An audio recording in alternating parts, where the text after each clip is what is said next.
Bonjour à tous. Donc, l'objectif de cette petite conférence, c'est de vous mettre en- enfin, vous apporter la connaissance, l'espoir, dans le cadre de l'évolution de la souplesse. Alors, votre souplesse personnelle ou la souplesse de certains de vos élèves, si vous êtes professionnel, sachant que j'ai développé une méthode dont je vais vous faire profiter, bien entendu, et c'est de en faire profiter le plus possible de personnes. Alors, j'ai déjà, bien sûr, installé quelques systèmes qui vous permettront de le comprendre, de percevoir un petit peu le secret qui vous permet une évolution sans limite dans le monde de la souplesse. Donc, on va commencer déjà le présent. Alors, je suis Patrick Léon, je suis un cadre actuellement à la retraite qui enseignait les arts martiaux français, la boxe française, la canne de combat, dans un cadre très très sympa, un club que j'avais monté avec ambiance familiale, etc., etc.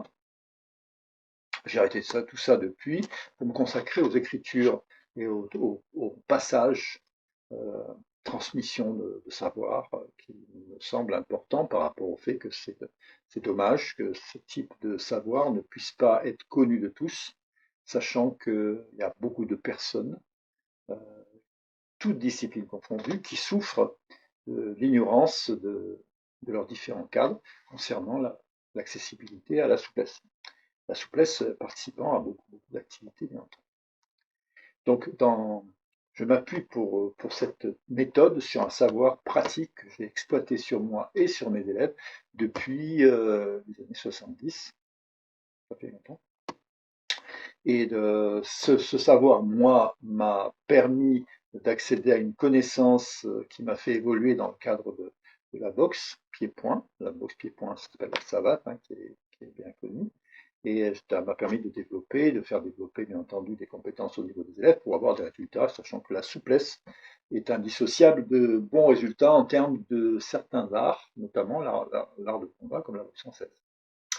Mais ça sert aussi à la gym, ça sert aussi à la danse, ça sert à plein de choses. Donc, dans son contexte, faut me remettre à l'époque, dans les années 70, j'étais étudiant en médecine et je travaillais en même temps les arts martiaux depuis plusieurs années. Et j'ai cherché par tous les moyens, influencé d'ailleurs par la période, c'était un peu les années Bruce Lee, hein. C'est influencé par cet homme extraordinaire qui était Bruce Lee. J'ai cherché le perfectionnement. Alors, ça se produisait pour moi au départ, bien sûr, avec mes petits moyens dans un garage, mais après ça a très vite été un club que j'ai créé sur le secteur du Cambrésis, dans le nord de la France, euh, qui s'appelait la CMF, l'amicale cambrésienne.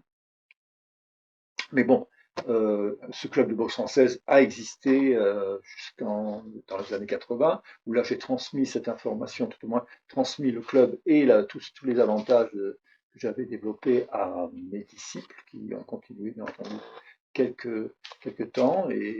Mais moi, je suis parti dans le midi pour des raisons familiales, et donc j'ai recréé instinctivement, parce que j'étais toujours pratiquant. Et vous savez, ce qui est le plus important dans la pratique, c'est de jamais s'arrêter. Et donc, j'ai reproduit, j'ai recréé d'autres clubs, Pau, Lansable, Vendac, etc. Et Téhéran. Et en Montpellier, enfin, où je me suis stabilisé, bien entendu, pour créer un club qui a duré une vingtaine d'années et qui s'appelait le Club Camien. Voilà, ça c'est pour le cursus, disons, professionnel dans le domaine des arts martiaux.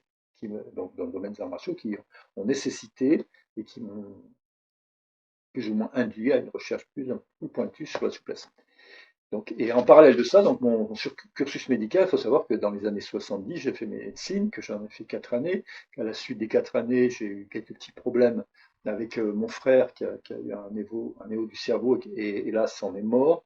Ou pendant 2 ans, j'ai travaillé à fond la médecine pour essayer de sortir de là, notamment tout ce qui était neurologie, parce qu'il a eu une tumeur du cerveau qu'il a abattue au bout de 2 ans. À l'issue de cette expérience triste, bien entendu, je n'ai pas voulu continuer mon cursus médical et je me suis consacré donc à la mise en état des gens, à mettre en forme les gens de leur vivant avant qu'ils soient malades, parce que j'étais un petit peu déçu des compétences, des qualités prétendues de la médecine qui en fait, au niveau neurologique, tâtonnait un petit peu. Bon, bref, ceci étant passé, en petit cursus. Mais il faut savoir que cette méthode a été mise au point à partir de connaissances que j'ai pu élaborer dans un milieu assez pointu, à la fois dans la technique par le biais de ce que j'ai pu apprendre sur la boxe française et enseigner sur la boxe française, et ensuite par le côté médical, ou par ce que j'ai pu apprendre et ensuite enseigner du point de vue médical, bien entendu. Donc voilà. Alors, pour résumer, c'est ça. Alors, je ne vais pas m'étaler trop dans le détail, mais en résumé, ça m'a permis de mettre au point une méthode. Cette méthode, elle réside sur ce savoir qui m'a permis de montrer qu'il y avait un secret qui permet d'évoluer, qui permet d'ouvrir, qui permet de faire des écarts, l'écart latéral, l'écart facial, etc. Alors, dans la logique de cette méthode, il faut savoir qu'elle est accessible à tous. Accessible à tous, s'entend les moins forts, les débutants, ceux qui ont envie de travailler ça, hein, quand même, parce qu'on ne peut pas obliger quelqu'un à faire de la souplesse s'il va le faire. Mais au-delà de ça, même les plus évolués, souvent, ont une capacité d'ouverture, une capacité de souplesse qui est plus ou moins limitée et veulent progresser s'ils sont dans les meilleurs. Souvent, les meilleurs sont des perfectionnistes et en conséquence, ils veulent encore progresser et ils ne savent pas trop comment faire. Ils ne savent pas trop comment faire parce que leur cadre ignore comment faire. Évidemment, ils ne connaissent pas non plus le secret de la méthode. Donc mon but, c'est de leur donner ce secret-là, donc de vous donner, si vous en faites partie, le secret de la méthode, de donner au cadre qui peuvent donner à ces gens-là, perfectionnistes, le secret de la méthode, pour que tous puissent évoluer, bien entendu, dans le bon sens, dans la perfection du geste et dans les capacités athlétiques, quelle que soit la discipline pratiquée. Okay. Les principes fondamentaux de cette méthode reposent sur la méthode d'approche. C'est une méthode d'approche de la souplesse qui doit se faire à froid, approcher de la souplesse à froid. Alors, dans la plupart des cas, on va faire peur aux gens, parce que les gens, ils sont tellement habitués à ce qu'on leur dise, il faut vous échauffer pour travailler à souplesse, pour vous étirer, il faut vous échauffer, etc. Ils sont même habitués à le faire, puisque souvent ils font des étirements pensant qu'ils vont faire de l'assouplissement en fin de cours, alors que ça n'a rien à voir. Mais bref, c'est une souplesse qui se fait à froid. Donc ça, c'est un des premiers principes. Le deuxième principe, et qui est fondamental, on le fait sans forcer. Alors ça, c'est fondamental et souvent, c'est pas compréhensible non plus parce on a habitué les élèves depuis des décennies à souffrir pour évoluer. Enfin, moi, je montre qu'on ne peut pas souffrir et évoluer quand même. Et tout ça parce que bien, la méthode se fait sans forcer. En forçant, à la limite, on va à l'inverse des objectifs recherchés. Au-delà de ça, le troisième élément, c'est que cette méthode repose sur quand même un apprentissage de l'écoute du corps. Ça, c'est fondamental, sachant que le corps, notre corps, exploite un langage pour nous communiquer avec nous, notre conscience, et que si on sait écouter le corps, ben, on arrive à ne plus être malade, à être en forme. Écouter son corps, c'est savoir prévenir les petits mots que celui-ci exprime, et en conséquence répondre à ceci et ne pas aller au-delà de la souffrance, etc., de la maladie. Donc trois éléments de cette méthode qu'il faut bien comprendre et dont le descriptif est donné par tout ce que je fais, c'est on y va tranquille, dans la douleur, à froid, la douleur modérée parce qu'on ne force pas, dans l'apprentissage de l'expression du corps. À froid, sans forcer, à l'écoute du corps. Ça, c'est les éléments clés. Okay. Après, en dehors de ces trois principes, il faut savoir que la progression est sans limite. Sans limite, ça veut dire que quelqu'un qui est déjà souple peut aller encore au-delà. Sans limite, ça veut dire que quelqu'un qui n'est pas souple peut aller vers la souplesse. Sans limite, ça veut dire que quelqu'un qui est souple et qui a l'envie de devenir un contorsionniste peut le faire.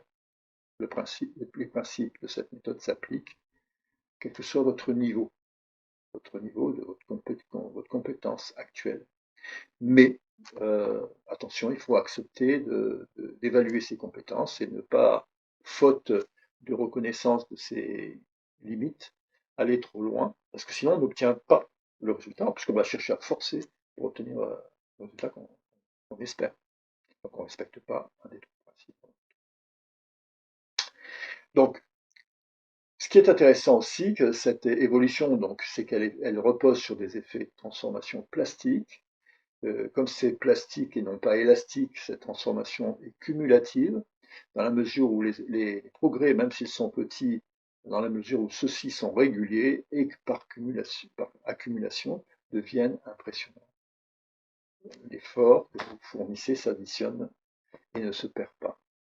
C'est-à-dire que si vous entraînez, faites votre écart au niveau où vous le faites et que vous revenez 2 mois après sans rien avoir fait, vous retrouvez le même niveau que vous aviez antérieurement, voire plus, puisque bien entendu, vous approcherez toujours sur les principe. J'écoute mon corps, je force pas, et puis je travaille. Okay. Donc, l'objectif, bien entendu, de cette évolution étant de donner la possibilité aux gens de rechercher, bien entendu, une évolution au-delà, toujours, quel que soit leur niveau initial. Bien sûr, cette évolution qui est sans limite, c'est plutôt inconnu. Il y a un côté novateur de cette méthode. Quand je dis novateur, le protocole pour accéder n'est pas connu. On fait des cours spécifiques d'étirement plastique. C'est des cours en dehors des cours. C'est pas des cours qu'on fait un peu avant, en s'échauffant, c'est pas un peu après, en récupérant en ration musculaire. C'est des cours spécifiques. Il faut pas prendre l'habitude, si vous voulez exploiter cette méthode, de ne pas l'exploiter durant vos entraînements classiques, mais en faisant des entraînements spécifiques. Ça, c'est important. Si vous mêlez tout, vous n'obtiendrez pas le résultat. Okay. Ne mélangez pas l'expression plastique, le travail plastique avec le travail dynamique. Ça n'a rien à voir. Okay. Après, les résultats, j'ai des tas d'exemples de résultats positifs, je ne les donnerai pas. Si vous voulez quelques témoignages, j'en ai mis dans mes livres, hein, dans les livres, vous regardez, il y a quelques témoignages, mais en fait, j'ai plein de personnes déjà qui se comptent en peut-être une centaine de personnes en gros, peut-être un peu plus, ça se transmet aussi, qui ont obtenu des résultats extraordinaires. Sachant que j'ai fait des cours avec 20 personnes en moyenne par cours, que j'ai fait des stages avec plus de 20 personnes des fois aussi. Et donc ça va très vite. L'important c'est qu'il y ait la connaissance, que si les gens après veulent travailler et qui ont compris le système, ils évoluent tout le temps. Et ils vont peut-être même amener, ça je le souhaite, en partageant leur connaissance, à faire évoluer les autres. Ça, je trouve ça super cool. Mais bon, je ne peux pas contrôler, je n'ai pas de retour à ce niveau-là.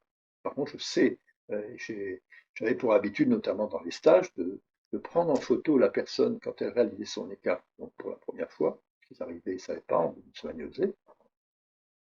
Et cette performance, c'était comme un acte, comme quoi ils avaient pu comprendre, et une espèce de preuve, comme quoi ils avaient bien évolué avec bien entendu cette méthode, et que bien sûr, la porte était ouverte. Après, c'était à savoir s'ils veulent aller plus loin ou pas, c'était leur compétence et de leur décision. Alors, dans cette méthode, maintenant, on va essayer de parler de comment l'exploiter. Comment exploiter sa méthode? D'abord, il faut disons, prendre conscience que pour un kingdom moyen, il y a ce qu'on appelle une souplesse de base, qui fait partie un petit peu de l'inné. Vous savez, on est tous des petits bébés assez souples. La plupart des enfants, quand on les sort en, en pédiatrie, on les met sur une table et on vérifie au niveau articulaire en leur mettant carrément facial les jambes sur une table. Et on trouve ça normal, ça fait partie du jeu des enfants. Petit à petit, cette évolution peut être altérée, voire même en arriver à 11 ans et des petits vieux, des gens qui n'arrivent pas à toucher par terre en s'inclinant. Mais ça dépend du milieu dans lequel vit l'enfant. S'il a un milieu social favorisé, c'est-à-dire que si ses parents lui permettent d'aller vers la souplesse, il pourra aller vers la souplesse et en conséquence obtenir des résultats très vite. Et on le voit parce que moi j'ai vu ça dans les écoles primaires. En général, il y a toujours à peu près un enfant sur 30, un enfant par classe en gros, qui a une compétence en souplesse, qui fait à peu près l'écart. Alors il le fait, il ne sait pas comment, mais il le fait tout le temps, et il le fait avec plaisir, parce que ça lui permet de se dissocier des autres, et ce petit côté intéressant, il les exploite, bien entendu, parce que ça les met en avant. Bon, après, ils l'oublient, après, ils le gardent, ça dépend de leur éducation, ça dépend de leur entourage, etc. Mais il faut savoir que c'est à peu près normal. Les autres essaient de faire pareil. Comme ils essaient de faire en forçant, ça fait mal. La justification à avoir mal pour faire pareil, c'est pas. L'enfant n'accepte pas ça, c'est tout à fait normal. La douleur n'est pas acceptable, même pour les adultes, dans ce sens-là. Ils ne savent pas comment faire, donc ils n'obtiennent pas.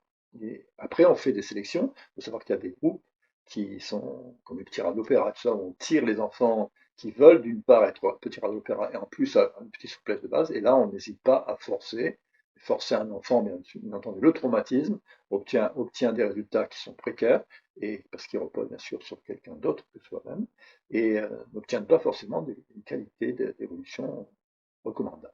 Ceci dit, il y en a qui le font, que par la force et négligeant tout à fait leur, leurs élèves, on perd pas mal, et bien, obtient des résultats.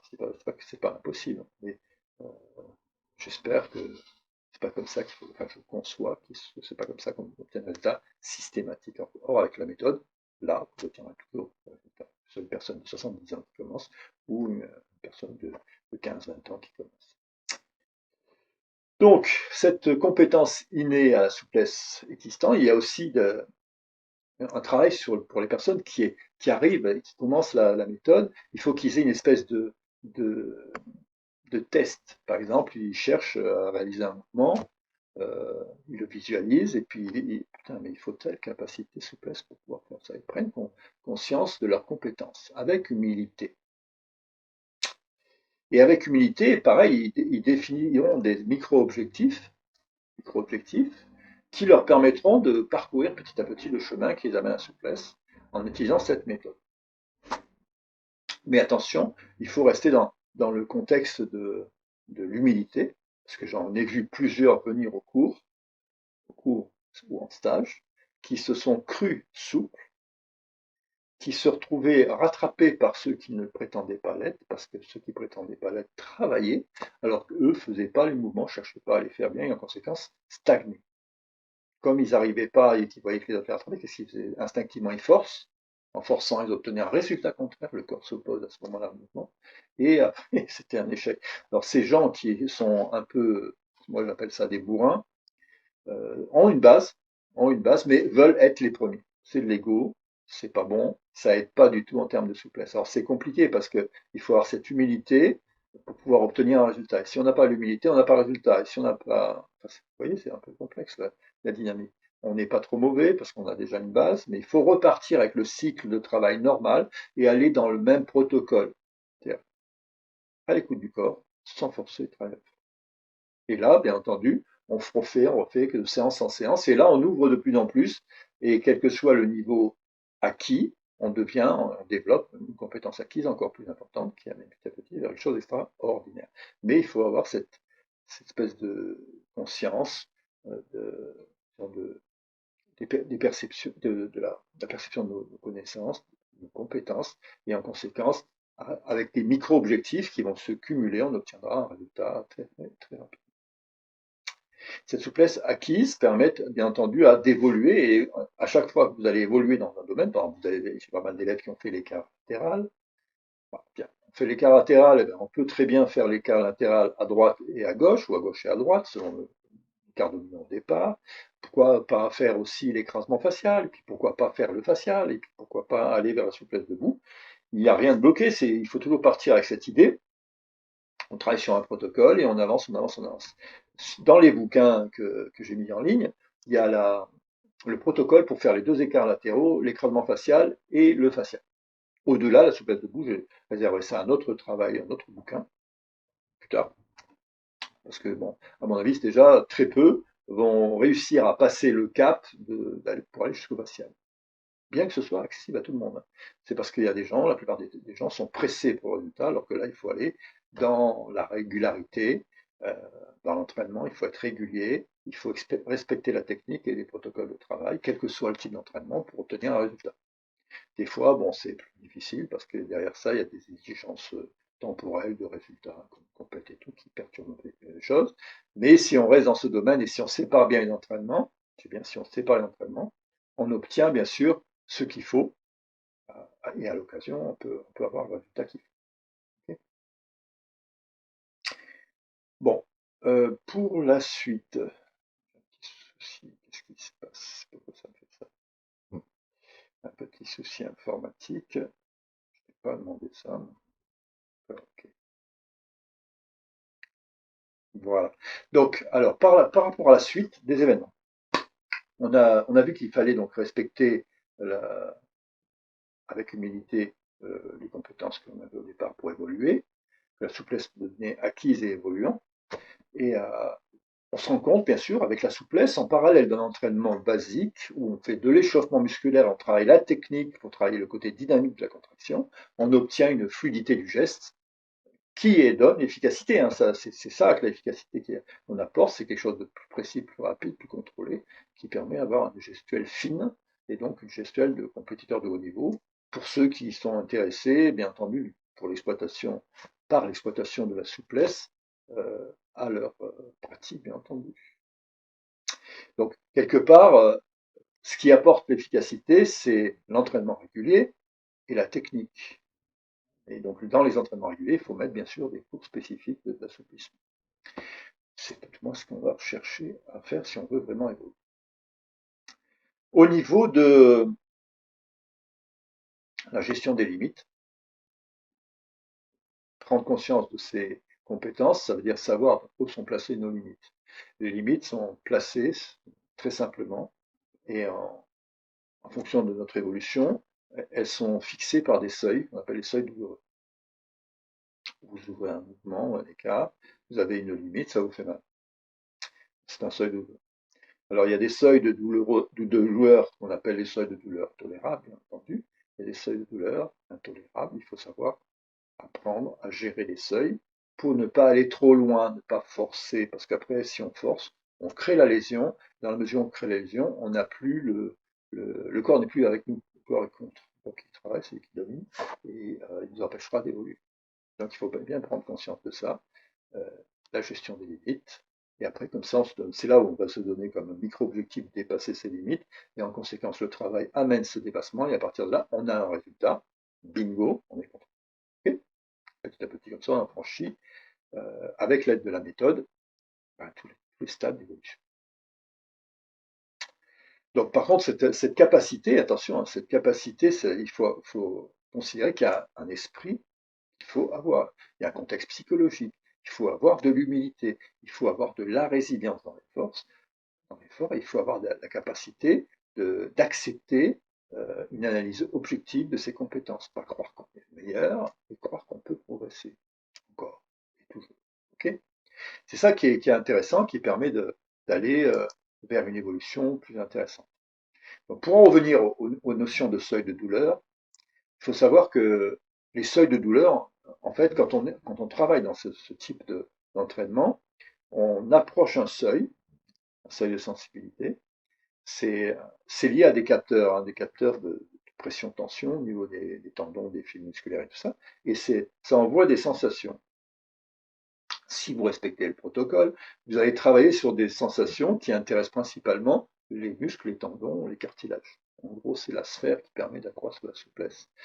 Ces tendons-là, bien entendu, sont à force de travail, bien entendu, sur les mêmes séquences. Rappelez-vous des séquences, c'est des séquences d'exercices répétitifs, variants mais spécifiques, et pendant un certain temps, l'idéal c'est 1 heure, 1 heure et demie.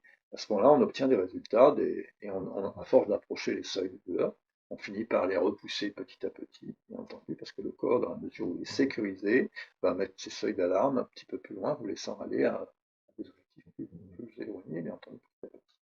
Il faut savoir que ça marche comme ça. Il faut prendre conscience aussi que pendant ces phases de travail, il y a des seuils qu'on appelle les seuils d'excitabilité et des seuils d'action. Ça, c'est par rapport à la dynamique du geste. Et que ces seuils varient aussi en fonction de l'état biologique qui suit un travail.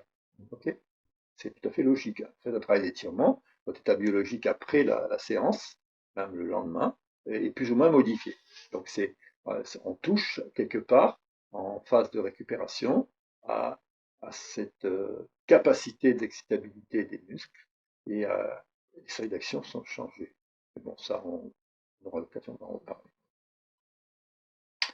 Ce qu'il faut savoir surtout, c'est que l'apprentissage, on parlait tout à l'heure, l'apprentissage des coups du corps est fondamental. C'est-à-dire qu'il faut chercher à s'isoler dans les séances d'entraînement, isoler des bruits, donc mettre une musique douce, si possible, pas trop de personnes autour de soi, et concentrer chacun dans sa bulle. Et c'est pour ça qu'il ne faut pas des aidants, des choses comme ça. Il vaut mieux que ce soit chacun dans sa bulle. Dans l'exercice de l'art, on essaie de respecter les mouvements décrits par la méthode. Selon la méthode, sans forcer à froid et à l'écoute du corps. Et puis on écoute, on ressent petit à petit le corps s'exprimer, on respecte l'expression du corps. Ça, c'est le côté fondamental. Si on respecte l'écoute du corps, on a la croissance par le biais de ce type de travail. Croissance, évolution vers la souplesse. Si on ne respecte pas la méthode, c'est-à-dire si on se donne des objectifs trop appuyés, si quelqu'un d'autre fait le boulot à notre place, si on nous pousse par exemple, on peut arriver à une phase où on perd le contrôle de la charge de travail. Et là, eh ben, il y a un problème inversé qui va se passer, le corps va se sentir en danger, il va se crisper, donc réduire l'amplitude et bloquer un petit peu l'évolution. Bloquer un petit peu. Et si on force, bloquer total. Donc il y a vraiment une proportion qu'il faut respecter, il ne faut pas aller vers la force, sauf qu'on le fait sans forcer. Okay. À partir de là, on évolue. Il faut savoir aussi que votre corps a une faculté extraordinaire, le corps a une faculté extraordinaire d'adaptation. Il peut aller très loin, il peut s'adapter à tout. Mais on ne lui demande pas tout, on lui demande quelque chose de très pointu. Donc, pour lui permettre une adaptation efficace, on répète tous les cycles de travail. Et si vous voulez évoluer tout le temps, il ne faut pas s'arrêter. Il faut continuer. D'accord. Si vous arrêtez, vous allez se bloquer dans l'évolution plastique. Et si vous ne faites vraiment plus rien, après vous avez les phénomènes d'arthrose qui font l'inverse. Mais si vous voulez évoluer et que vous arrêtez pendant deux mois pour une raison X, vous reprenez en 2 mois, votre aptitude gagnée est la même. La seule chose qui change, c'est l'expression du corps qui va vous balancer des messages du type attention, un peu plus tôt. Donc il faudra aller beaucoup plus doucement, par contre on peut reprendre après 2 mois au même niveau exactement, même si on peut le faire, il faut juste le faire plus doucement. Okay. Toujours dans le respect des seuils, dans le respect de l'écoute du corps. Okay. Après, il faut savoir aussi que comme les paramètres, disons, de l'adaptation des efforts que l'on doit fournir pour obtenir un résultat changent au fur et à mesure de votre évolution, vous avez donc des exercices qui en amplitude vont changer aussi par rapport à cette évolution. Donc les paramètres du travail changent. Mais on va garder le même protocole. Le même protocole, pourquoi? Parce qu'on touche des secteurs séparés, dans des zones séparées de l'ensemble du corps. Et en conséquence, quand on bloque, par exemple, on bloque sur un mouvement, donc on est face à une sensation de seuil de douleur tolérable, mais on ne va pas au-delà, eh bien on peut travailler dans d'autres domaines et donc améliorer la totalité de la souplesse du corps, ce qui est quand même mieux, plutôt que d'avoir une seule articulation très souple et le reste figé. Donc il faut rester dans cette espèce de dynamique, prise en compte du ressenti de votre évolution, mais sans chercher à faire au-delà de la capacité d'adaptation du corps. Si vous respectez ça, vous évoluerez très très bien. Bien sûr, il vous faut une volonté de perfectionnement. Bien sûr, il faut de la résilience à l'effort, parce qu'on n'obtiendra pas quelque chose comme ça. C'est pas magique, il faut travailler. Donc, si vous avez un souci de perfectionnement, c'est-à-dire si vous êtes bien dans le perfectionnement, et qu'en plus vous avez de la résilience à l'effort, oui, vous obtiendrez un résultat illimité, ça peut travailler tout le temps. Okay. Après, quelles sont les conditions de réussite de cette méthode? Alors, les conditions principales, vous respectez les 3 principes fondamentaux. Je vous rappelle, très simple, à froid, sans forcer à l'écoute du corps. Vous vous fiez au processus naturel d'adaptation de votre organisme, il s'adaptera. Il faut juste y aller, revenir, et petit à petit le corps s'adapte, et petit à petit le corps évolue, sans aucun problème. C'est pour ça que l'évolution se traduit en termes de chiffres par une forme d'évolution en escalier, donc à chaque fois il y a une phase de gain, et à chaque fois il y a une phase d'adaptation, de digestion, si vous voulez, de progrès, qui va servir de base pour évoluer, ceci pour toutes les zones, tous les secteurs, droite, gauche, simple. On intéresse toute la sphère qui est, je dirais, spino-sacrée, toutes ces zones-là. Après, bien sûr, quand on s'habitue, qu'on travaille et tout, l'ensemble du corps s'assouplit. Parce que si on est souple au niveau du bassin, on verra, si on a travaillé, le reste travaille aussi dans ces séquences-là. Ne vous inquiétez pas. Alors, l'important, c'est il faut travailler toujours dans l'écoute du corps, donc percevoir ce qu'est la douleur, essayer de comprendre que la douleur n'est qu'un signal et qu'il doit être respecté. Ça, si on arrive à bien faire ça, c'est très bien. Et en ce sens-là, il faut bien comprendre la différence entre le seuil de douleur tolérable et le seuil de douleur intolérable. Alors, seuil de douleur tolérable, par exemple, vous êtes en train de travailler, vous êtes en flexion, on appuie sur votre jambe et vous sentez que ça tire. Ça tire raisonnablement, vous mettez en tension, vous laissez agir, c'est pendant la phase où on souffle, on se met en tension et puis après on laisse agir un petit peu avant de relâcher, inspirer, ça on verra ça la respiration plus tard. Mais dans l'esprit, c'est si on respecte ça, on va vers la sensation de douleur tolérable, on ne va pas au-delà. Si on va au-delà, le problème, c'est que ça crée des réflexes de défense de l'organisme qui se mettent à se tendre et à vous interdire l'accès, tout simplement par peur de se déchirer. Et donc, c'est pour ça que je préfère que les gens travaillent la souplesse seuls. On n'a pas besoin d'aide. Si on a besoin d'aide, c'est parce qu'on ne comprend pas. Et les seules personnes qui ne comprennent pas, il y en a deux, c'est les gens qui sont trop jeunes, qui ne comprennent pas parce qu'ils n'ont pas l'exercice, si on peut dire, de leur contraction musculaire et ils ne savent pas l'anatomie, choses comme ça, ou les gens qui sont bourrins. Parce qu'il y a des gens bourrins, ça leur arrive pas trop vite, alors qu'ils ne tiennent pas compte de leurs limites, de l'analyse de leurs limites initiales. Donc, c'est juste ces gens-là qui ne respecteront pas, mais si tous les autres, ça marche très très bien. Donc, si on dissocie bien la douleur tolérable de celle qu'il ne faut pas atteindre, on obtient des résultats par zone, par secteur, et des deux côtés. Alors, il est possible que vous ayez des personnes qui aient des. Tout le monde d'ailleurs, en général, un peu asymétrique. Il y a un côté qui est favorisé. Par exemple, on descendra l'écart d'un côté plus facilement par rapport à l'autre, un bel écart qu'on va pouvoir peaufiner, bien sûr, si on peut aller plus loin. Mais il y a toujours un petit côté qui est avancé par rapport à l'autre. Il est certain qu'on ne va pas faire le même exercice en même amplitude des deux côtés. On va adapter dans les deux cas par rapport à l'écoute du corps, donc par rapport au seuil de douleur tolérable des deux côtés qui ne seront pas les mêmes. Attention, s'il y a des gens qui sont blessés, par exemple, sont blessés d'un côté, il ne faut pas qu'ils obtiennent une mise en tension identique du côté blessé par rapport au côté pas blessé. Ça, c'est une connerie. Ce qui va automatiquement forcer sur le côté qui est blessé. Et forcer, rappel, erreur, et après, pouf, possibilité. D'accord. Donc, l'écoute du corps, c'est valable et adapté selon les zones, évidemment, et variant selon les zones et secteurs. Donc, j'ai mis au point une méthode un petit peu spécifique avec un suivi dans la méthode des exercices. Le sens d'exploitation de la méthode est important. C'est-à-dire que vous commencez par la position de base assise, vous travaillez sur des mouvements simples, pour rentrer un peu en vous et vous reconcentrer, et vous remettre à l'écoute du corps, rentrer dans votre bulle. Et tout le monde doit faire ça, quel que soit le niveau initial. Parce que de toute façon, on a tous une sensation et une évolution différente, mais on va tous vers le même protocole qui nous permet tous de progresser.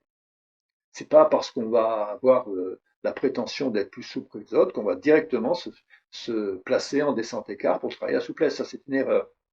Là, on force trop. On n'obtient pas le résultat.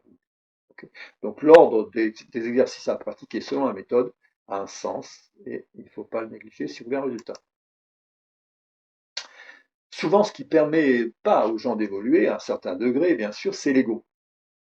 La personne a trop d'ego, c'est-à-dire qu'elle croit pouvoir faire plus ou elle veut tellement pouvoir faire mieux que les autres ou elle veut faire au minimum comme les autres. Et ça, dans tous les cas, hein, c'est souffrance assurée et erreur.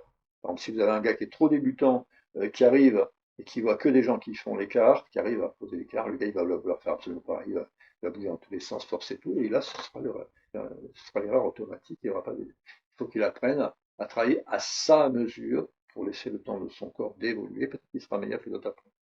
Les autres qui, si pareil, ils évoluent pas parce qu'ils ont un petit côté bois, et ben, ils voient les autres évoluer et puis se sentent rattraper, ils vont se mettre à forcer et là ils vont faire tout faux, ça va les bloquer encore plus. Et j'ai eu des échecs, entre guillemets, des échecs d'évolution de certaines personnes qui sont bourrins. Des gens bourrins, c'est donc qui forcent, qui ne savent pas s'empêcher d'être bourrins. Ils n'ont rien compris avec la notion d'écoute du corps. Ils veulent dominer, bah, le corps est plus fort qu'eux et ça aboutit à l'échec. Okay. Après, vous avez pendant les phases d'extraction, vous n'avez pas trop de sensations autres que ces petites sensations de douleur tolérable, qu'il faut respecter. Mais après le soir, le lendemain, etc., dans l'entraînement, vous avez ce qu'on appelle des raideurs. Les raideurs, c'est en gros, votre corps vous balance des sensations du type j'aimerais me reposer, j'aimerais que récupérer, laisse-moi le temps. C'est souvent le lendemain matin dans son lit, Si on a la chance de pouvoir rester au lit, on reste au lit et on récupère mieux, et puis le corps est très content, et puis il n'y a pas de souci. Si on n'a pas le temps, on prend notre activité, on se met à bouger tout ça, ces sensations disparaissent, ce ne sont que des raideurs, il n'y a pas de lésion, mais par contre, ça prouve s'il y a sensation de raideur, malgré tout, quelle que soit l'évolution de l'homme, on a évolué. Parce que si vous évoluez, vous avez des sensations de raideur, si vous n'avez pas d'évolution, vous n'avez pas de sensation de raideur. Donc, si des fois vous faites un entraînement et qu'à la suite de l'entraînement, le soir même ou le lendemain, par exemple, d'entraînement, vous ne ressentez rien, comme si vous faites un mouvement pendant la phase de travail et que vous ne ressentez rien, c'est que vous le faites mal, ou vous ne faites pas l'attitude que vous devez faire, vous ne respectez pas quelque chose qui est fort. Parce que normalement, on ressent pendant la phase de traction jusqu'au seuil de douleur tolérable, et après on a les raideurs.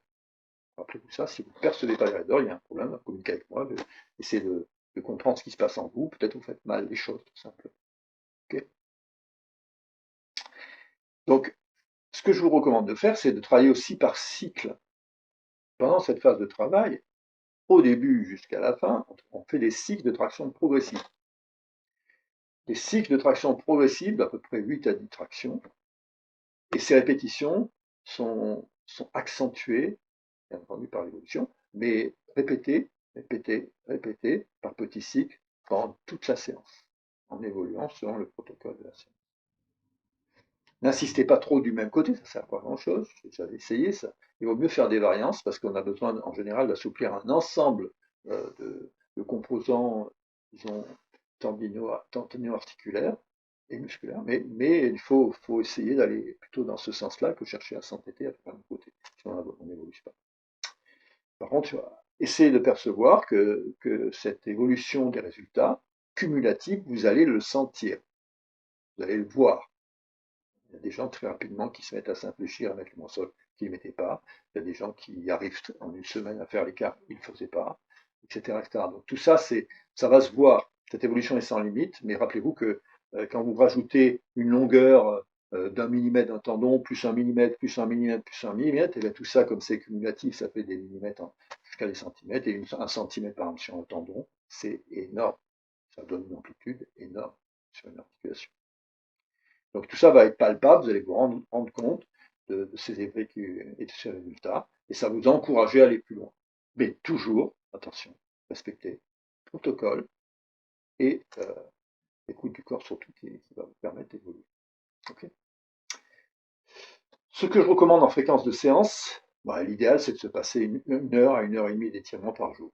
Ça c'est l'idéal, le matin si possible parce qu'on est plus froid, et puis le matin de bonne heure, je recommande ça.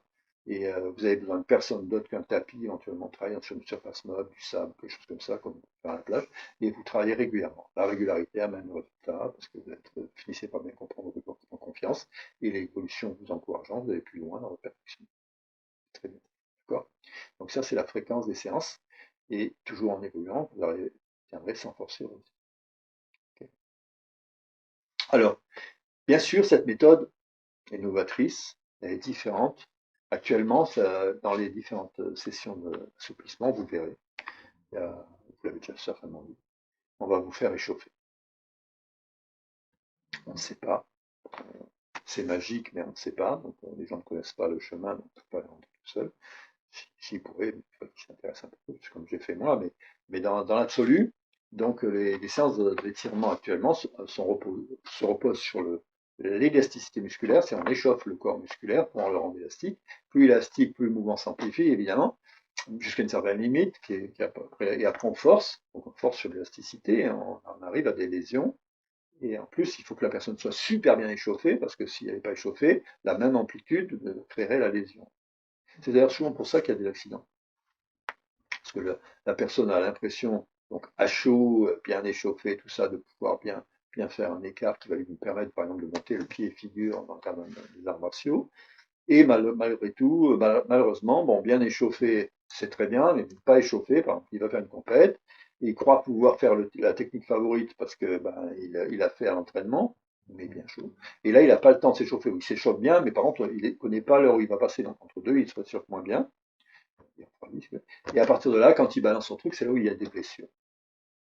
Donc, rappelez-vous, si vous avez la souplesse plastique et que vous avez l'échauffement musculaire, vous n'aurez pas les blessures. Vous aurez la plus de pression, plus de vitesse, des capacités amplifiées, mais pas les blessures. Et c'est le gros problème des méthodes d'assouplissement actuellement, ils n'ont pas trop compris. Alors vous verrez qu'il y a des gens qui s'assouplissent avant l'entraînement, c'est-à-dire qui s'étirent avant l'entraînement. Très mauvais principe, parce que là on met le muscle dans des circonstances de traction qui nuisent à la contraction, et on risque des blessures, parce qu'on force trop, sans qu'il soit vraiment bien échauffé. Alors, si on s'échauffe et qu'on travaille sur l'élasticité, donc après, bien sûr, le bien échauffé, on ne travaille plus la souplesse, on travaille que sur le corps musculaire. Ça veut dire que à chaud, ça marche, à froid, ça revient à zéro. Donc après, vous allez voir d'autres personnes qui vont s'étirer en fin de parcours, après un entraînement intense, quand les muscles sont gonflés de toxines et en conséquence raccourcis, on va leur faire des tractions. Donc les tractions avec un muscle qui est saturé ne sont plus efficaces et ils vont se retrouver dans des difficultés avec des blessures potentielles parce qu'en plus de ça, on les fait forcer. Rappelez-vous que les étirements de fin de cours doivent être réorientés et utilisés spécialement pour la récupération biologique des fibres musculaires. Essayez de retrouver par évacuation progressive des fibres musculaires dégorgées de toxines. Ça, c'est les étirements qu'on fait en fin de course, ça n'a rien à voir avec l'étirement de souplissement. Okay, mais bon, c'est ce qu'on connaît actuellement. Si vous voulez un bon résultat du geste sportif, il faut savoir que l'association des deux, faire des séquences spécifiques d'étirement plastique selon la méthode, et ensuite des entraînements avec échauffement comme il faut, et drainage musculaire en fin de cours, et drainage a d'importance pour la récupération musculaire. Et à ce moment-là, c'est très complémentaire, on obtient des performances superbes en termes de technique. Mais bon, il faut l'ensemble. Il faut vraiment du travail d'ensemble. Bon, après, en termes de ressenti après étirement plastique, selon la méthode, il faut savoir que ces étirements plastiques modifient quelque peu les composants musculaires, neuromusculaires. Parce qu'on travaille sur des seuils. On amène sur des seuils petit à petit à modifier les seuils d'action et les seuils d'excitabilité. Alors ça a intérêt, c'est que quand on sort de l'entraînement, par exemple le soir même d'un entraînement qu'on appelle le matin ou le lendemain, etc., donc cette particularité amène une capacité au niveau musculaire spécifique. On rapproche les seuils d'excitabilité des seuils d'action, c'est-à-dire les composants musculaires, on peut réagir plus vite, en gros, les composants chimiques s'approchent de la capacité de contraction, donc on peut réagir plus vite. Et comme cette prétention au niveau musculaire, au niveau des cellules musculaires, au niveau neuromusculaire, cette prétention chimique est valable des deux côtés, c'est-à-dire du côté agoniste et antagoniste, en fait, on obtient un meilleur contrôle du geste. Donc ça vous permet d'avoir la vitesse de contraction et la précision gestuelle. À mon avis, c'est ce que cherchent tous les pratiquants, donc c'est un petit peu très recherché, notamment par ceux qui font des arts martiaux. Bon. Il n'y a pas que. Ok. Alors, au niveau de l'évolution, comment on peut évoluer avec cette méthode? Alors, moi, j'ai quelques systèmes. Alors, je vous dis, on peut travailler en direct. Alors, en direct, ça veut dire en cours, en stage et en vidéo de formation. Alors, j'ai mis au point, bien sûr, une méthode qui permet à chacun d'apprendre, passer le niveau de l'UC1, l'unité de compétence numéro 1, qui permet de comprendre sur soi et l'appliquer sur soi et de pouvoir traiter les autres pour les amener petit à petit à réaliser l'écart latéral. Quand on sait l'écart latéral à droite, on sait l'écart latéral à gauche, et après on y va vers l'UC2 pour pouvoir faire petit à petit le facial. Dans cette évolution-là, on peut le travailler par correspondance. Moi, je l'ai fait sous la forme de vidéos de formation avec des gens assez éloignés, même très éloignés.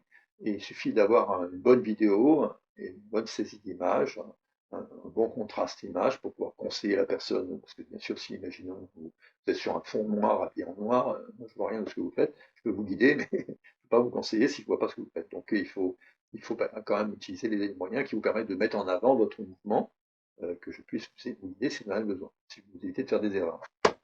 Après, la méthode est la méthode telle qu'elle est. C'est-à-dire, si vous faites un mouvement et que vous sentez quelque chose qui ne va pas, soit vous êtes hors du travail, soit vous êtes trop dans la force et tout. De toute façon, vous pouvez me contacter, je vous guiderai. Donc, cours, stage, vidéo de formation par Internet, ça marche très très bien. On peut évoluer comme ça. Et ce qui m'intéresse, c'est pour ça que j'ai diffusé la méthode en anglais et en espagnol, c'est que ça évolue un peu partout et que ça soit utilisé un peu partout pour permettre au monde, en gros, d'être mieux. Ça, c'est un peu mon idée. Mais bon, après, les gens feront ce qu'ils veulent. Après, dans les vidéos de formation, c'est-à-dire si on fait des vidéos ou des stages de formation, par exemple, pour passer tous les UC1, il faut arriver avec une base minimum. C'est-à-dire si vous n'arrivez pas à faire l'écart latéral, ne venez pas pour faire la formation tout de suite. Passez d'abord par la formation, votre formation, pour obtenir d'abord l'écart latéral, ce qui vous permettra d'entrevoir les principes et de bien les ressentir avant de pouvoir guider les autres et vous servir de la méthode pour aller plus loin pour vous et plus loin pour les autres. Donc il faut pas chercher à vouloir aller trop vite, mais vous avez dans les formations en live, il suffit de prendre contact, on se fait ça, on se met sur un espace face à face avec un moyen vidéo et puis on travaille ensemble en fait, ou à Australie et puis en France, c'est pareil. Et à ce moment-là, on peut évoluer. Après, il y a des séquences comme cette séquence-là sur YouTube que l'on peut placer, où on peut travailler aussi et partager, bien entendu, les travaux pour obtenir un résultat. Et dernièrement, c'est depuis 2000, ma retraite, j'ai mis en ligne sur Amazon, donc la méthode, le secret de la méthode il est expliqué, il est fondé sur les analyses que j'ai fait qui sont plus ou moins scientifiques, mais vous pouvez accéder à la méthode simple, donc vous n'avez pas besoin d'avoir une formation médicale pour comprendre, bien que ça peut aider ceux qui veulent plus évoluer dans la méthode. Mais bon, bref, vous avez donc des livres en vente sur Amazon qui traitent de la souplesse, c'est la méthode Léon, vous cherchez, vous trouvez. Ok. Voilà, alors ça c'était ce que j'avais à vous dire sur cette méthode. Maintenant, il faudra que vous ayez l'idée d'aller vous-même évoluer, si vous avez l'idée d'évoluer. Donc, allez voir ces bouquins. J'en ai fait un qui fait 70 pages pour vous faire, en gros, comme une mini-séance, comme une séance, pour que vous puissiez percevoir à la fois le protocole de la séance et ce que ça fait en général au début, chez les débutants comme les autres. Et après, bien sûr, si vous voulez aller plus loin, il y a les livres, un livre de 200 quelques pages, qui vous permet de là d'aller au fond des choses. Et à côté de ça, bien sûr, vous pouvez communiquer en live et tout ça, on peut très bien vous faire évoluer. D'accord. On va passer donc aux questions maintenant. Alors, première question, qu'est-ce qui rend cette méthode innovante par rapport aux méthodes traditionnelles? Alors, eh bien, la méthode est innovante parce déjà, elle obtient des résultats, les autres sont souvent bloqués. Les résultats sont permanents, c'est acquis et cumulatifs, et non limités. Elle est innovante aussi parce que, contrairement aux autres, on travaille à froid. Elle est innovante aussi parce qu'on travaille sans forcer. En général, tous les travaux sur la souplesse, quelles que soient les méthodes, en général, les gens sont quand même à l'écoute du corps. Mais là, on écoute vraiment le corps. Donc, on travaille sur les principes. Quand on a les trois principes, là, oui, on est dans l'innovation. C'est pour ça qu'il faut transmettre ça, parce que ça, si vous l'appliquez à vous, c'est génial, mais si vous l'appliquez aux autres, ça leur permettra de s'ouvrir, d'aller plus loin dans la souplesse. Autre question. Quels sont les objectifs principaux de cette méthode? Alors, mon objectif principal, c'est de vous amener à réaliser vos objectifs.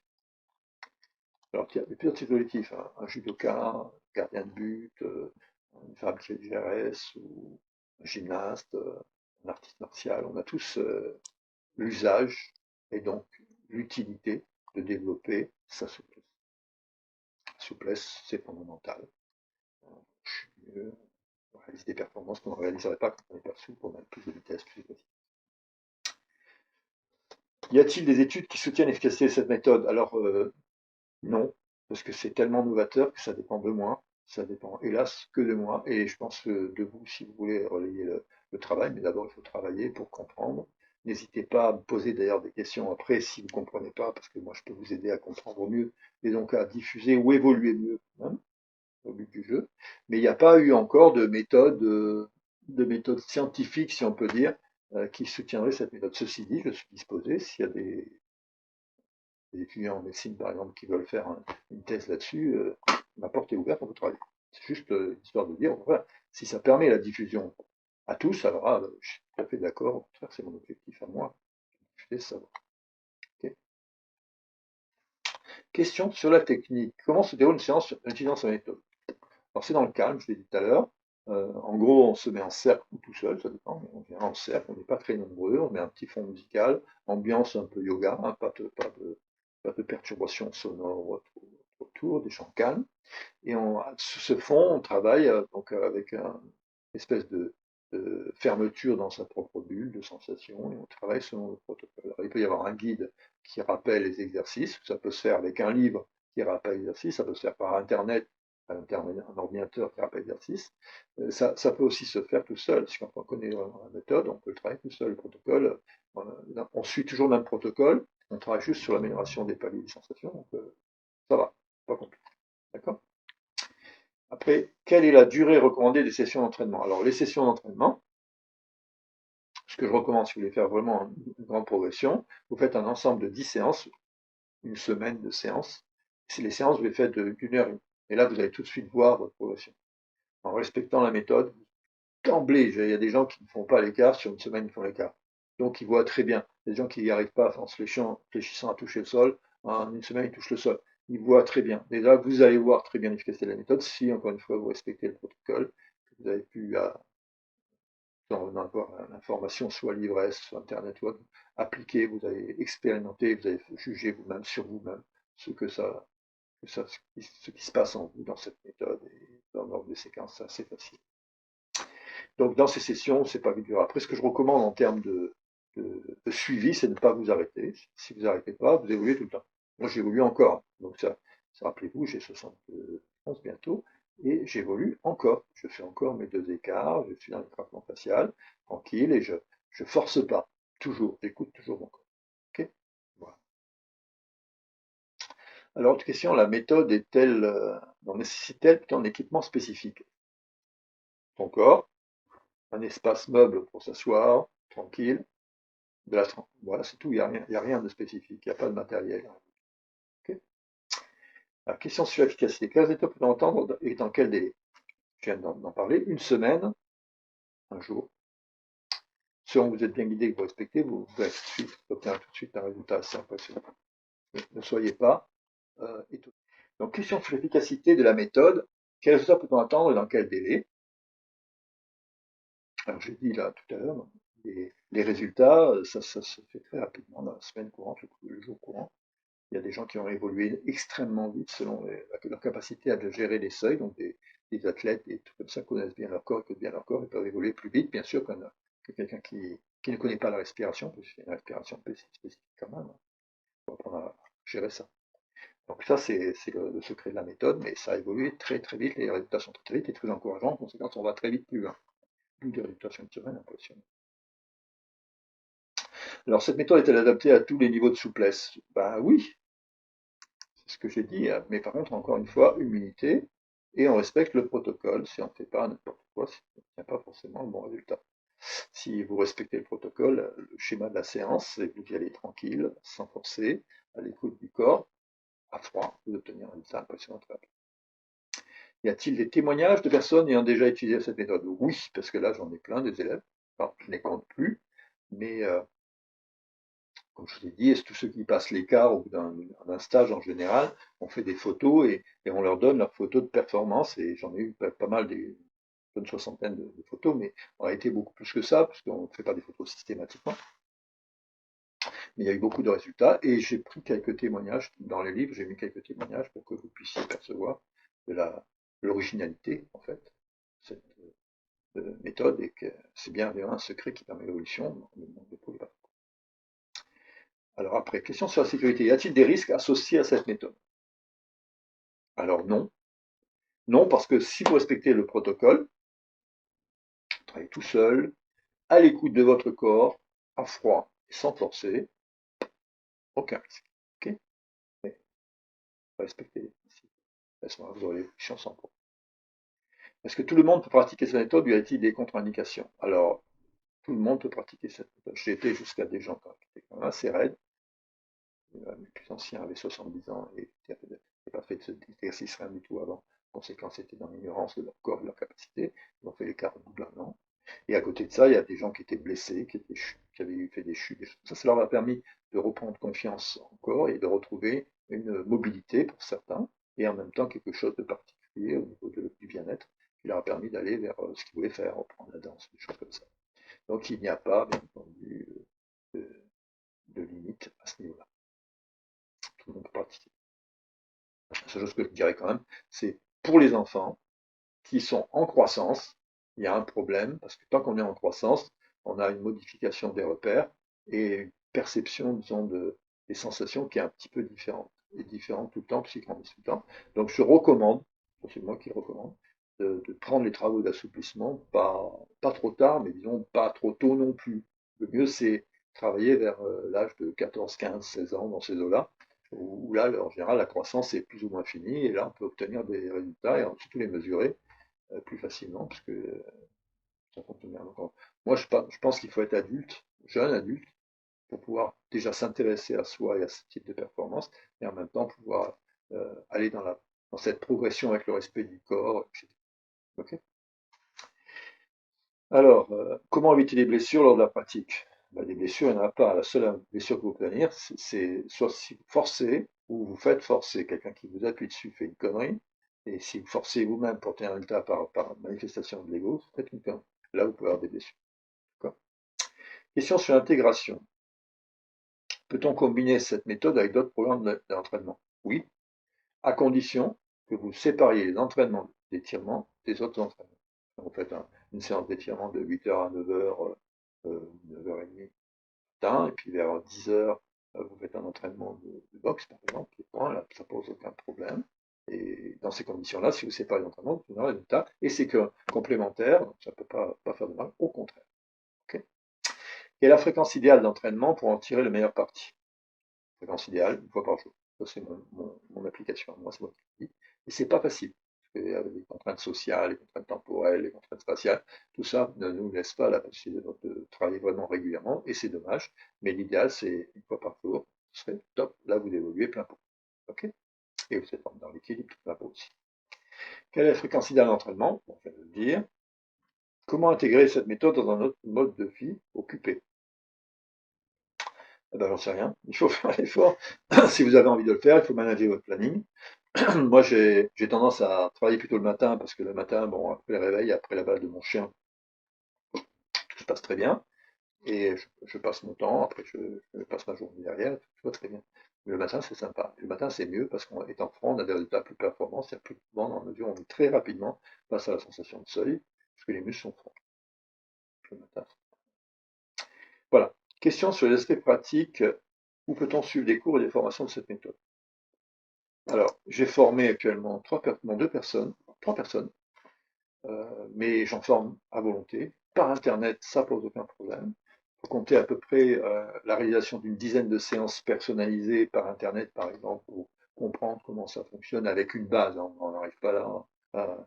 Comme ça, il faut quand même avoir un certain niveau de basique de connaissance du corps, connaissance de la respiration pour aller vers cette performance, pour pouvoir ensuite guider les autres. Mais une semaine en formation interne.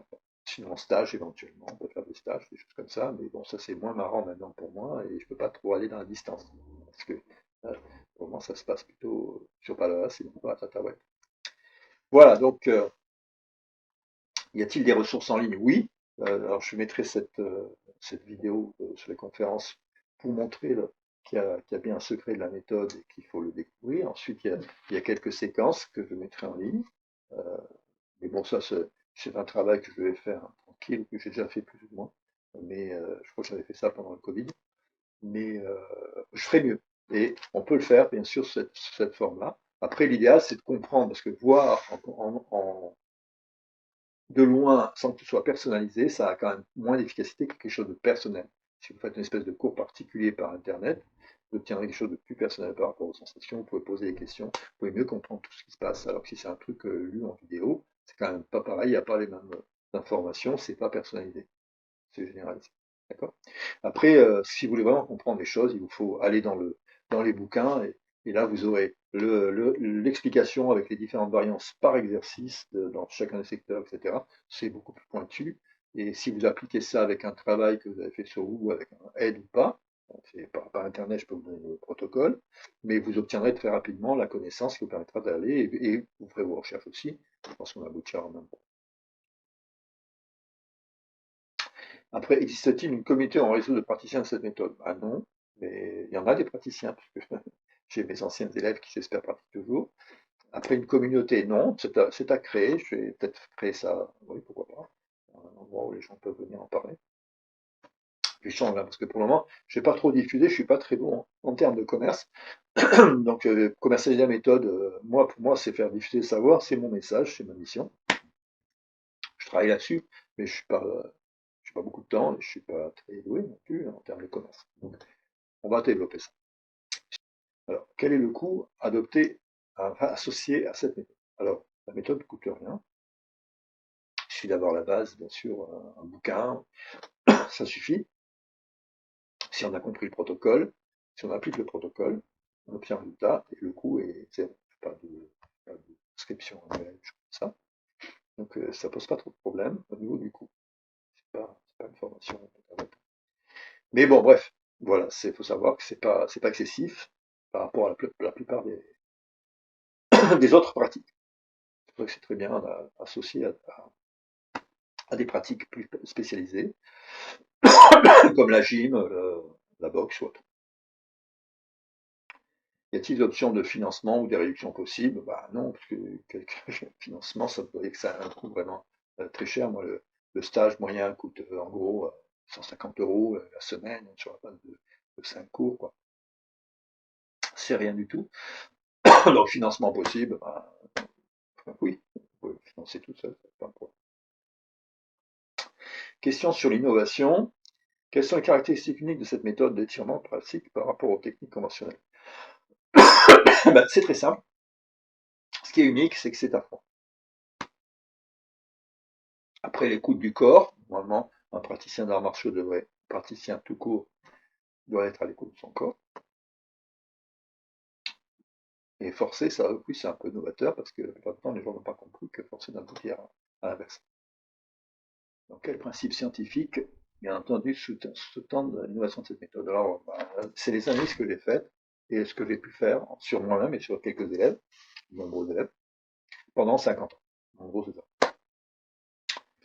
Mais principe scientifique, il suffit de comprendre comment fonctionne le corps, donc essayer de comprendre comment la différence par exemple au côté plastique du corps par rapport au côté disons, élastique sur les muscles, vous comprendrez très rapidement. Cartilage pareil. Après, quelles nouvelles technologies ou recherches ont été intégrées dans le développement de cette méthode? Alors il y en a pas des recherches que j'ai faites, si vous voulez, c'est l'application sur le travail, pas de nouvelles technologies. Après, en quoi cette méthode d'étirement plastique améliore-t-elle la performance par rapport à d'autres approches?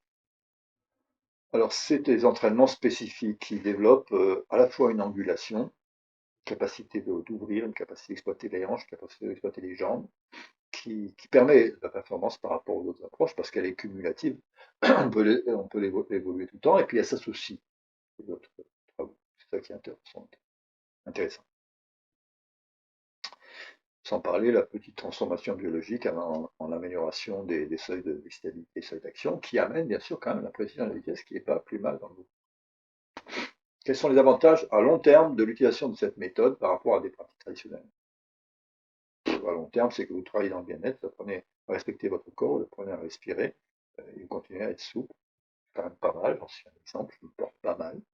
J'ai quand même ma souplesse toujours, j'ai quand même une activité biologique qui fonctionne pas mal. Euh, à long terme, je crois que je souhaite à tout le monde d'être en ma forme quand ils auront 70 ans et poussières. Ok. Est-ce que cette méthode permet une meilleure récupération musculaire, une prévention de blessures? Meilleure récupération musculaire dans la mesure où il y a l'apprentissage des coups du corps, oui. Prévention des blessures dans la mesure où on ne force pas, oui. Dans les deux cas. Alors, comment cette méthode a-t-elle été développée et testée? Je vous ai expliqué un peu mon cursus, on ne va pas revenir là-dessus, c'est long et ça ne sert pas à grand-chose. Y a-t-il des protocoles spécifiques qui différencient les approches classiques d'étirement? On en parle, hein, l'étirement traditionnel qui fonctionne sur la dynamique disons, élastique du muscle et l'étirement plastique qui améliore tout simplement l'amplitude et la longueur de temps. Il n'y a rien de bien nouveau là-dedans. Quelles sont les mécaniques biologiques, les mécanismes biologiques impliqués qui expliquent son efficacité innovante? Ça, j'en ai déjà parlé. C'est expliqué et détaillé dans les livres, hein, tout ça. Donc, dans le livre, vous aurez des petits éléments, regardez bien. Il y a tout pour expliquer ça. Même des données scientifiques un peu pointues sur la capacité de tension, etc. bien expliqué. Question sur la pratique. Quelles sont les techniques spécifiques dans ces méthodes qui la distinguent? Alors oui, les techniques spécifiques. Le protocole repose sur un ensemble de techniques qui commence par la position assise et qui évolue petit à petit vers un travail qui est un travail dynamique à la verticale. Donc, les techniques spécifiques, c'est ce que je l'appelle principalement la rotation élévation de la hanche, l'inclinaison du bassin, et c'est tout. Il n'y a rien de spécial. Mais tout ça, dans tous les entraînements basiques, on fait aussi des rotations d'élévation de la hanche, sauf que c'est pas plus comme ça, forcément. Et des inclinaisons de bassin, on en fait aussi. Donc, il n'y a rien de vraiment spécifique en termes. Par contre, on va voir le protocole, c'est bien expliqué, c'est un peu particulier. C'est pour ça que je vous dis, faites des entraînements spécifiques d'étirement de plastique, vous verrez que c'est quand même différent.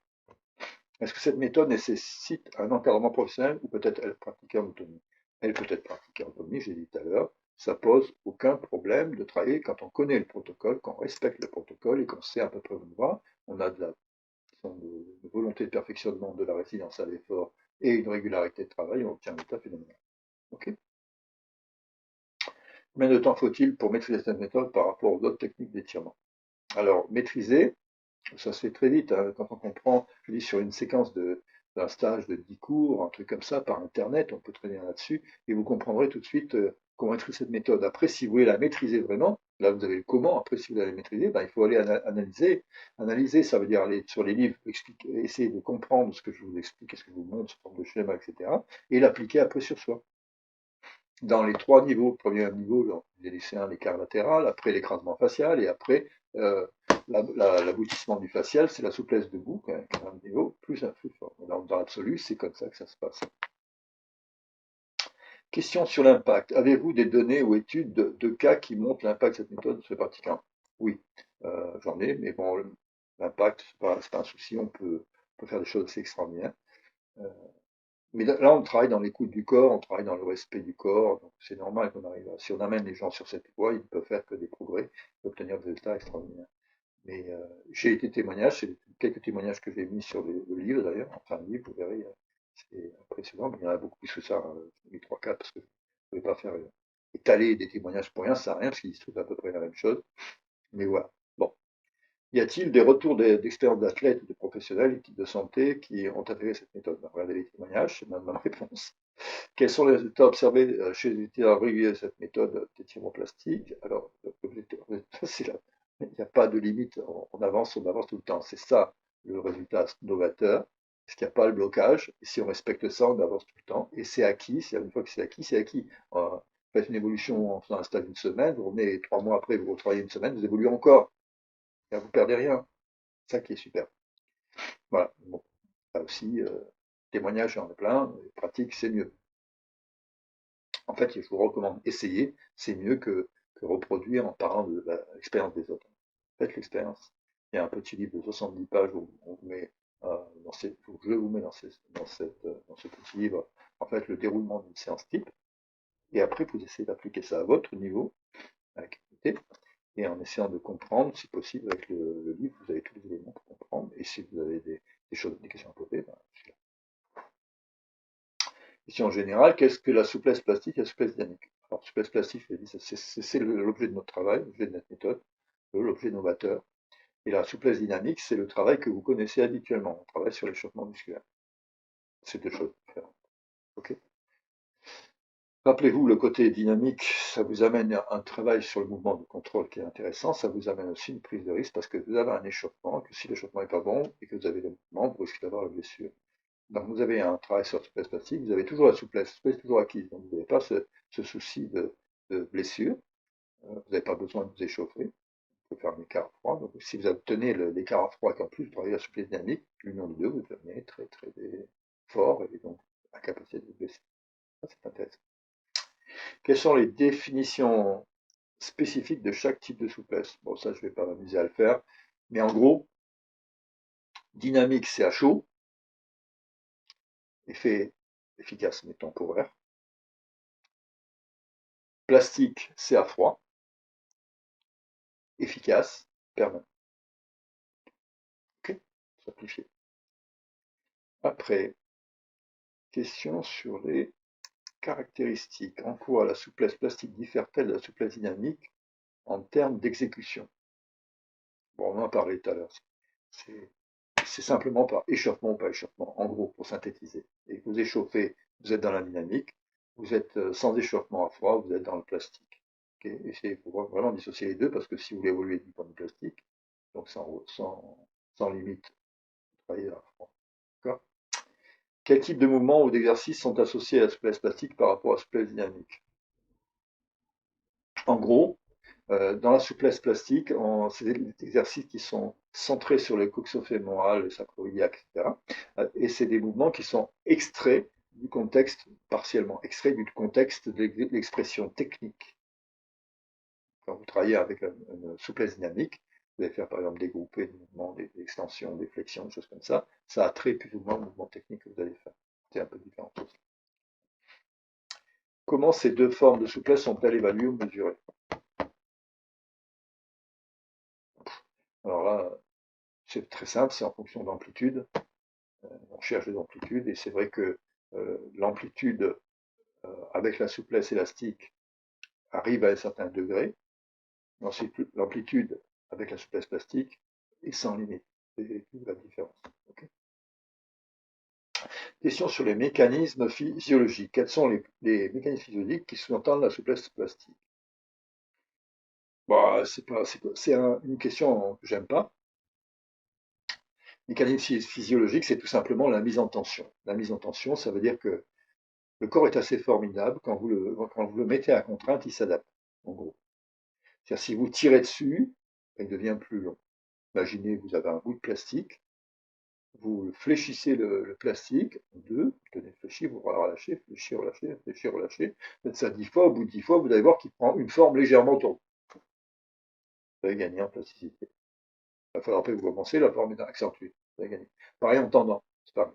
Donc c'est ça qu'est le mécanisme physiologique, c'est la capacité d'adaptation du corps à la contrainte, en gros, qui vous permet d'évoluer. Et ce qui est intéressant, c'est que par cette évolution en termes d'escalier, votre évolution d'un temps vous sert de départ à l'évolution du deuxième et du troisième, et c'est ça qui vous permet de franchir petit à petit l'escalier de la souplesse, sentant qu'il ne faut pas chercher à évoluer trop vite. Pour monter un escalier marche par marche, c'est bien. Quand on monte 4 marches par marche, c'est là où on se casse la gueule. Donc voilà, c'est un petit peu la différence. Après, comment la souplesse dynamique influence-t-elle le fonctionnement musculaire et articulaire? Ben, elle influence très simplement par la gestion des seuils, seuil douloureux, seuil de stabilité, seuil d'action. Ça, c'est très expliqué dans le cadre du bouquin. On ne va pas aller dans le détail parce qu'on se perdrait, puis c'est mieux avec des t-shirts. Y a-t-il des différences dans la façon dont les tissus musculaires et conjonctifs se comportent lors d'entraînement, lors de souplesse plastique? Ben oui, évidemment, parce que là, on est dans une phase de mise en tension, acceptation, relâchement, mise en tension, évolution, relâchement, etc. dans le cadre de la souplesse plastique, alors que dans la souplesse dynamique, l'objectif, c'est un travail de contraction et d'élasticité, point. Élasticité par échauffement musculaire, des corps musculaires. Après,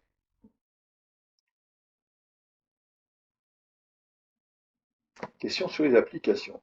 Dans quel contexte la souplesse plastique est-elle généralement plus bénéfique? Alors, tout ce qui a trait à des mouvements relativement lents favorisera bien entendu ou sera favorisé par la souplesse plastique. Les formes tachi, bas au sol par exemple, fentes, des choses comme ça, oui, ça, la gym au sol, tout comme ça. Tout ce qui a trait à la souplesse faisant référence à de la dynamique, par exemple des frappes avec les pieds en figure, des choses comme ça, évidemment, on obtient un résultat favorisé, mais ça doit être associé à un échauffement musculaire important pour obtenir un résultat performant. Quel sport, activité, quel sport ou activité bénéficie plus de la souplesse dynamique? Alors, les sports et activités qui bénéficient le plus de souplesse dynamique, je pense que c'est pareil. C'est tout ce qui est gestion du mouvement, euh, où la plasticité a un sens, mais la dynamique, c'est l'action musculaire et un autre, la coordination de contraction un autre. Donc en fait, c'est la plupart des sports quand même se servent des deux, l'un facilitant le travail de l'autre. Et si on ne fait pas l'un, l'échauffement doit être là pour compenser au minimum, sinon il y a des Peut-on développer la souplesse plastique et la souplesse dynamique simultanément? Oui. Et ça nécessite des approches très distinctes. Oui, on a déjà exprimé, c'était dans le détail, il faut vraiment faire un entraînement spécifique de souplesse plastique. Question donc sur l'entraînement. Quels exercices sont recommandés pour améliorer la souplesse plastique? Exercice rythmé par la respiration, lent, à froid, sans forcer. Quel exercice favorise le développement de la souplesse dynamique? Ça, c'est échauffement musculaire, tonique, contraction progressive, puis amplitude progressive. Y a-t-il des recommandations sur la fréquence et la durée d'entraînement pour les deux types de souplesse? Pour la souplesse dynamique, c'est pareil, il y a une histoire d'adaptation neuromusculaire, donc il faut répéter les mouvements de la même façon. La souplesse plastique, c'est un peu le même principe. Rappelez-vous, c'est un entraînement spécifique. Question sur les bénéfices. Quels sont les bénéfices spécifiques associés à l'amélioration de la souplesse plastique? Les bénéfices spécifiques, c'est capacité angulaire, capacité de contraction rapide, précision. Ça, c'est ce qu'apporte la souplesse plastique. Quelles sont les implications d'une bonne souplesse dynamique sur la performance athlétique? Ça, je ne vais pas détailler, mais il faut être très souple, ça permet de faire des mouvements avec une certaine degré de fluidité intéressante et une angulation suffisante pour exploiter dans certains cas. Et ça peut être très intéressant. La souplesse plastique contribue-t-elle à la prévention de blessures de la même manière que la souplesse dynamique? Alors, je ne suis pas d'accord. Euh, la souplesse plastique accentue la protection. Parce que, en général, c'est quand on est capable de faire l'écart, par exemple, facial, dans le cadre de l'expression gestuelle face à quelqu'un de même taille en boxe, par exemple, on peut envoyer un pied figure de quelqu'un, on est loin même de l'écart latéral. Donc, ce qui peut le plus peut le moins. On n'est que dans les avantages de précision et de vitesse, et on a un meilleur contrôle du geste, ça aide beaucoup. Question générale. Qu'est-ce que l'étirement à froid et en quoi se distingue des étirements à chaud? On ne va pas ramener là-dessus. Quels sont les objectifs principaux des étirements à froid? On l'a déjà vu. Je crois que là, on est parti sur des trucs qu'on a déjà vus. Quels sont les principaux étirements à froid? Bon, en tout cas, plasticité.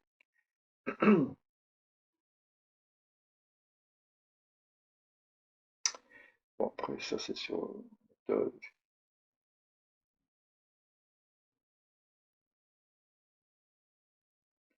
Je rentre dans des questions qui ont été déjà décrites tout à l'heure. Donc, question d'excellence humaine, comment se pratique les étirements à froid? Bon, on a plus ou moins déjà vu le travail, mais il faut voir la méthode et l'essayer, c'est encore mieux.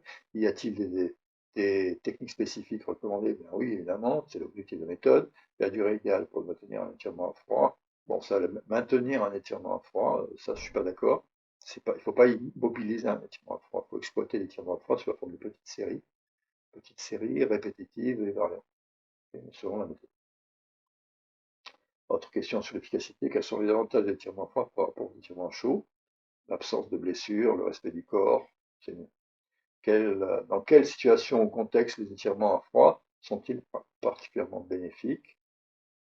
Gain d'amplitude, gain de contrôle. Avez-vous des études de recherche sur l'efficacité des étirements à froid? On revient là-dessus, oui, non, oui, moi. Si quelqu'un veut un spécifique, qui est en médecine, comme ça, qui veut se spécialiser là-dedans, peut en faire l'objet d'une étude, je suis ouvert à ces propositions. Question sur la sécurité.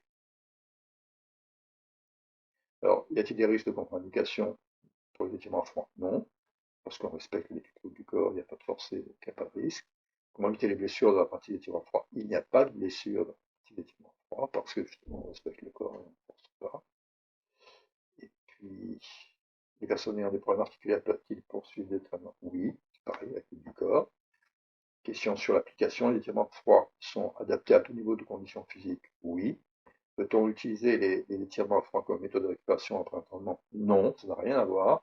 Après l'entraînement, c'est de la récupération musculaire. Ça n'a rien à voir avec l'étirement. Surtout pas travailler les étirements sur des muscles chauds parce que toute l'élasticité musculaire va absorber le travail d'étirement. En conséquence, c'est inopérant. Les étirements à froid peuvent-ils intégrer dans un programme d'entraînement régulier? Oui, mais à condition de séparer les cours. Question sur le résultat. Quel résultat peut-on attendre d'une pratique régulière des étirements à froid? Gain d'amplitude, précision gestuelle, vitesse d'exécution.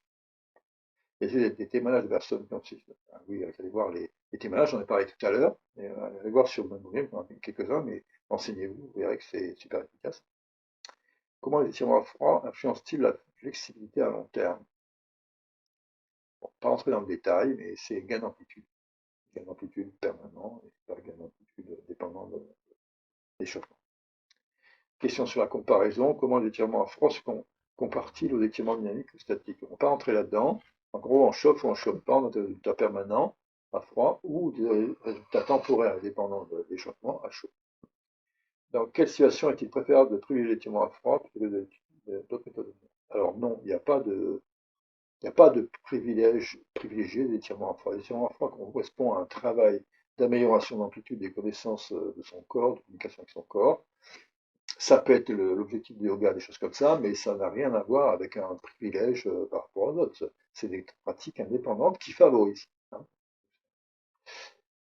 C'est un peu comme une musculation. C'est peut être une musculation, mais la musculation vous permet de développer des mouvements plus puissants, etc. Bon, plutôt que sont des trucs, et puis, mais bon, bref, dans l'objectif, ça n'a rien à voir avec l'exercice, des compléments.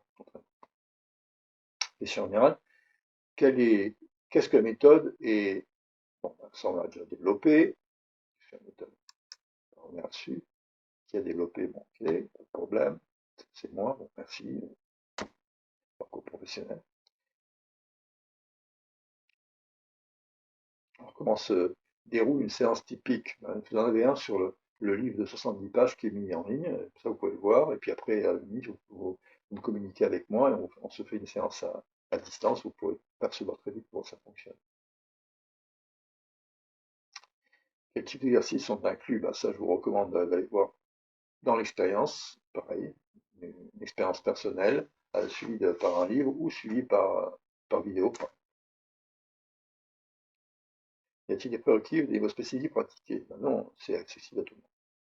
Question sur l'efficacité. Quels résultats peuvent être attendus en pratiquant la méthode Leon? Il n'y a pas de limite sur les résultats. Y a-t-il des témoignages? Ça, on en a déjà parlé. Les témoignages, trouvez-les en fin de mon bouquin de 200 pages, vous avez des témoignages. Et sinon, faites l'expérience vous-même, je vous recommande. Après, la méthode est-elle plus efficace pour certains groupes d'âge, etc. Alors, je vous ai dit plutôt après 18 ans, c'est mieux. Ça va vous amener la croissance finie, on évolue mieux en connaissance. Question sur la sécurité encore. Quels sont les risques potentiels associés à la méthode? Bon, il n'y en a pas, parce qu'on ne force pas. On écoute le corps. Comment la méthode vient d'apporter la prévention des blessures? Pour une bonne raison. Y a-t-il des contre-indications pour certaines catégories de pratiquants? Non. Alors, j'ai eu des personnes enceintes, mais là, il faut faire attention quand même avec les personnes enceintes parce qu'on est dans le ressenti du corps et on ne force pas. Mais bon, dans la mesure où on est dans le ressenti du corps, on ne force pas, on ne peut pas faire d'erreur. Il ne faut pas faire d'erreur. Voilà, pour les personnes âgées, ça pose aucun problème. Après, j'ai eu des personnes qui étaient en hyperlaxe, ça pose aucun problème, quand on leur donne meilleure conscience du mouvement. Ça règle certains problèmes plutôt que ça. Question sur l'intégration. Peut-on intégrer la méthode dans un programme d'entraînement existant? Oui, en séance spécifique. Méthode compatible avec d'autres formes d'exercice? Oui, pas de problème. Quels sont les conseils pour débuter la méthode Leon? Écoutez, respectez les protocoles et faites-vous conseiller si vous avez des doutes. Question sur les outils et les ressources. Alors, quels sont les outils ou équipements recommandés pour cette méthode? Essayez d'utiliser le livre, comme ça vous avez des bases pour répondre à vos questions. Si vous n'avez pas les questions, mais que vous avez par exemple le petit livre qui est un modèle de méthode, un modèle de séance type, si vous voulez. Après, vous pouvez communiquer avec moi si vous avez besoin d'une formation en ligne. Y a-t-il des ressources disponibles? Oui, avec d'abord sur Amazon, qui a édité mes bouquins, et ensuite ce sera sur YouTube où je vais mettre des petites vidéos, comme j'ai déjà dû faire d'ailleurs, à une certaine époque, pendant la phase Covid. Peut-on suivre des cours ou des ateliers de la méthode Leon par correspondance? C'est tout à fait possible. Question sur l'impact. Quels sont les changements à long terme qu'on peut espérer? Les changements à long terme, c'est gain de souplesse. Évolution des mentalités, c'est recherche d'amplitude. On fait l'écart latéral, après on a envie de faire les deux écarts, on a envie de faire l'écrasement facial, on fait le facial et on va vers la souplesse debout. Pour quelqu'un qui est gourmand, c'est très bien. Il n'y a pas de limite. On peut aller vers le contorsionnisme. La méthode Leon a-t-elle des applications spécifiques pour la tête? Non, ça, ben oui, parce que quand on gagne les amplitudes, on simplifie le mouvement, on gagne donc une qualité gestuelle, une meilleure fluidité, évidemment. Alors, comment la méthode Leon affecte-t-elle la mobilité et la flexibilité par rapport à d'autres méthodes? Bon, on va pas rentrer dans le détail. On a déjà plus ou moins évolué. Si vous voulez des détails, allez voir le bouquin ou contactez-moi si vous avez des questions spécifiques. Après, quels sont les principes scientifiques standards? Bon, on en a parlé un petit peu. Comment la méthode Leon s'intègre-t-elle à la recherche actuelle de la flexibilité du stress? Alors là, elle est novatrice, donc elle n'est pas intégrée. Quelles sont les étapes clés pour débuter cette méthode? Être à l'écoute de son corps, apprendre à respirer. Quels sont les exercices spécifiques recommandés par la méthode pour améliorer la souplesse plastique? Ben, ça, c'est le protocole qu'il faut respecter et les trois principes fondamentaux. Comment peut-on adapter les exercices de la méthode pour différents niveaux de conditions physiques? Alors, c'est très simple, comme c'est face à la gestion des seuils, chacun va vers la gestion de ses propres seuils et évolue en ce sens. Pas de problématique, sauf qu'il faut rester humble. Y a-t-il des erreurs courantes à éviter lors de la pratique de la méthode? Oui, il y a cette erreur courante, c'est de vouloir forcer pour obtenir un résultat. C'est l'inverse. Plus on force, moins de résultats. Question sur les résultats. Quel résultat peut-on attendre en intégrant la méthode dans un programme d'entraînement régulier? Bon, j'ai parlé tout à l'heure. Ça n'est que facilitant au niveau gestuel. L'amplitude donnant une fluidité, une qualité de vitesse et de contrôle qui est très importante. Les effets de la méthode sont-ils mesurables à court terme? Bien sûr, dès une séquence d'une dizaine de cours, on a déjà des résultats vraiment palpables, mesurables. Témoignage, encore une fois, allez voir dans le fond de méthode de mon livre, j'en ai mis quelques-uns, et expérimentez vous-même, c'est encore mieux. Question sur la sécurité encore, quelles sont les contre-indications de la méthode? Il n'y en a pas. Comment garantir une pratique sécurisée de la méthode? Respecter le protocole, ne pas forcer, travailler à froid, ne pas forcer, en suivant l'écoute du corps. Ok? Quelle recommandation donnerez-vous aux patients ayant un blessure musculaire? Ma recommandation, écoutez votre corps et laissez-vous guider, ne pas forcer.